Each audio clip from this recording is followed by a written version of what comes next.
Pa prvo moram da kažem da nekako ta ekipa koja je radila predstavu bila jako posvećena i onako za mene kao mladu glumicu vrlo izazovno je bilo raditi sa Jasnom i sjajno. Tu je Jana Tomović. Pa proces je išao tako što dosta smo pazili kako da ovim likovima pristupimo iz nekih naših okvira i da napravimo predstavu koja će prvenstveno za nas biti istinita. Tako da je i tu negde, kao što ste mogli da vidite, neko rešenje, tu se krije ključ rešenja da mi zapravo kao da dolazimo na probu, kao da mi same krećemo da, kako da kažem, da mi lično pristupamo tom tekstu i na tom nivou se je i održala stvar i tako smo je, čini mi se, učinili najistinitijom. Ali naravno proces gledao tako što smo mi prvo probali da radimo vrlo klasičnu predstavu sa mizanscenom, u realnim kostimima, u kuhinji, dok se sve to realno secka i kuva i pravi ta večera.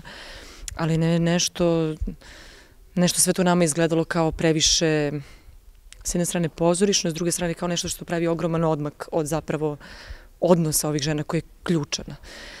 Sve to što rade je prosto njihova rutina koja se ponavlja iz dana u dan. I onda smo 3 ili 4 dana pred premijeru zapravo odlučili da ćemo predstavu da spustimo na 100, na 2 stolice i da se nekako vratimo možda na prvu ili drugu probu, na naš prvi ili drugi susret sa ovim tekstom i da ga nekako, da se trudimo da ga svaki put doživimo kao prvi put. Pa mislim da je dragoceno u tom smislu što je tekst nekako aktualan. Stvari o kojima se priča u ovom tekstu su vrlo žive. I bili smo naravno toga svesni od početka, ali mislim da ono što je dobro vezano za ovaj tekst, na primjer u tekstu se samo na jednom mestu pominje Bajram.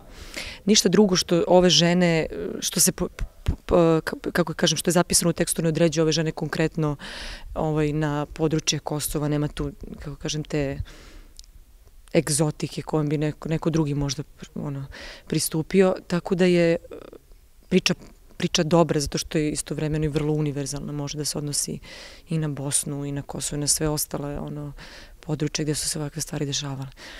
Tako da mi se to baš dobar deo u tekstu.